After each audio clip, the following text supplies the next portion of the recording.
Friday night in Montecito, a star-studded Netflix party, A-list guests, a dress code, and one fashion moment that the internet cannot stop talking about. This is the story of one evening that managed to contain more layers of irony, more uncomfortable optics, and more genuine drama than most people pack into an entire year. And we are going to go through every single one of them. Let's set the scene first, because context is everything here. Netflix co-CEO Ted Sarandos, one of the most powerful men in Hollywood, hosted a celebration at his Montecito home on the evening of April 10, 2026. The occasion was the launch of Season 2 of Beef, one of Netflix's most critically acclaimed shows. The guest of honor was Carrie Mulligan, the BAFTA-winning, Oscar-nominated actress who stars in the new season alongside Oscar Isaac and Charles Melton. The dress code for the evening was black and white, classic, clean, simple. The kind of dress code that exists precisely so that the people being celebrated, the cast, the creatives, the reason everyone is in the room, stand out.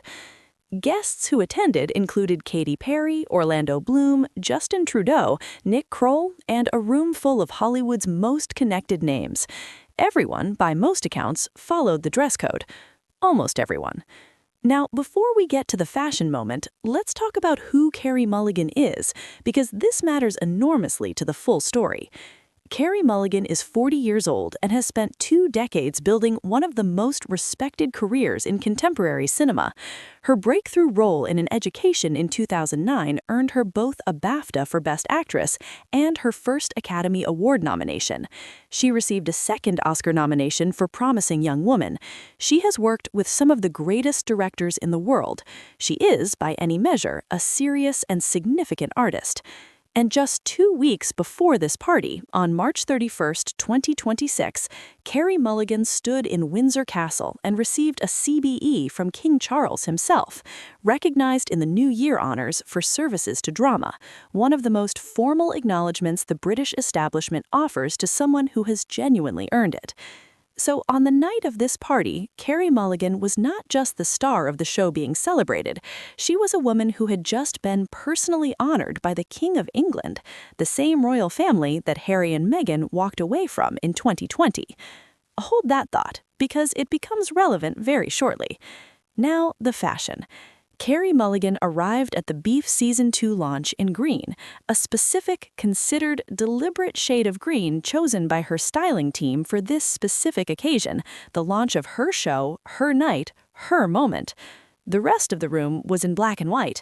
And then Meghan Markle arrived, also in green. Specifically, a chartreuse Heidi Merrick Gale gown with strappy Jimmy Choo heels.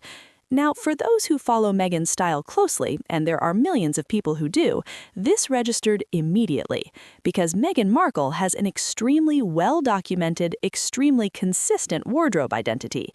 Neutrals, quiet luxury, cream, white, beige, navy, black, occasionally a soft blush or a muted tone. It is a palette she has maintained across hundreds of public appearances over many years. Chartreuse, that bold, striking yellow-green shade, had essentially never appeared in her public wardrobe before this evening.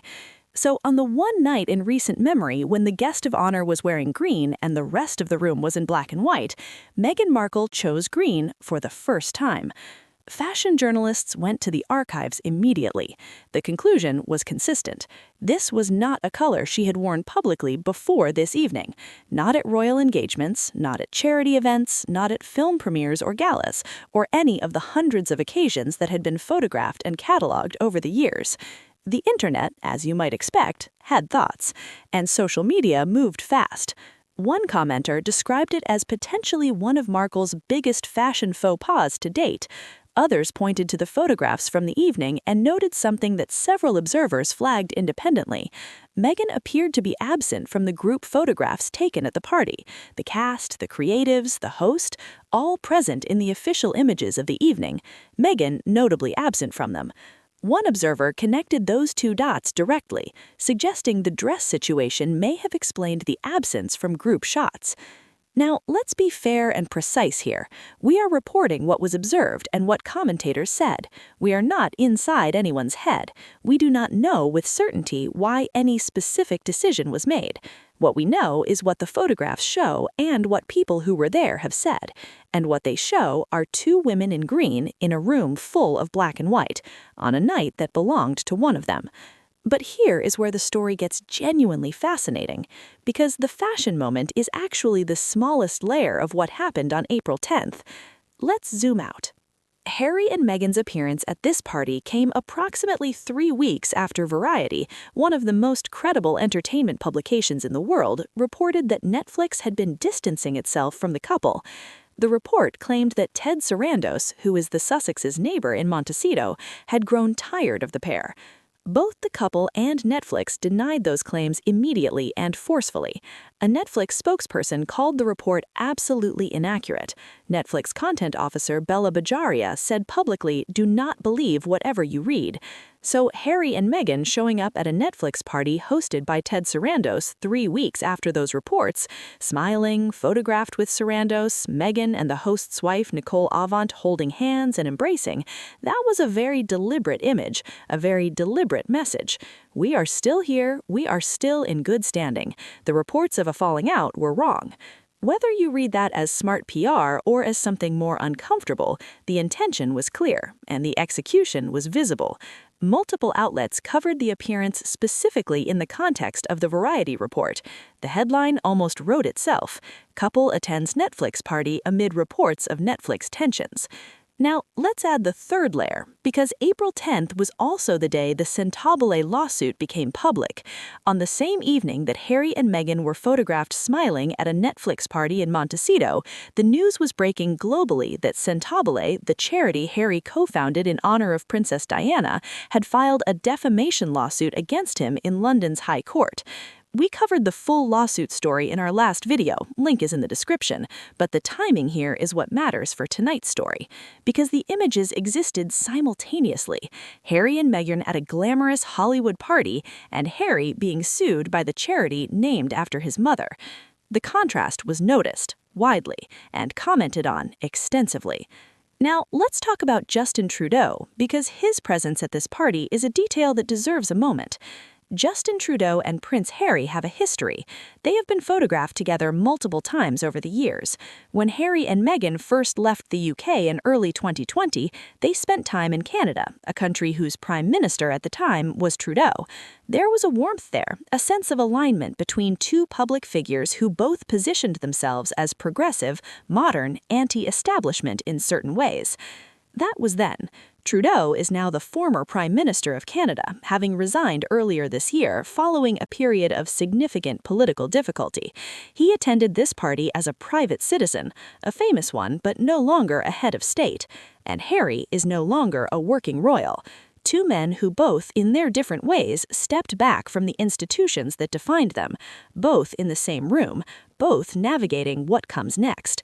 That detail will not have been lost on anyone paying close attention. Now, the bigger picture. What does all of this, the fashion moment, the Netflix optics, the lawsuit timing, the Trudeau connection, actually tell us about where Harry and Meghan are right now? It tells us they are working very hard to maintain a position in Hollywood that has become genuinely difficult to hold. The Netflix deal that was worth hundreds of millions of dollars when it was signed has produced mixed results. Shows have underperformed, reports of tensions have emerged and denied. The couple's brand, which was supposed to be built on authenticity and independence, instead has generated a near constant cycle of controversy.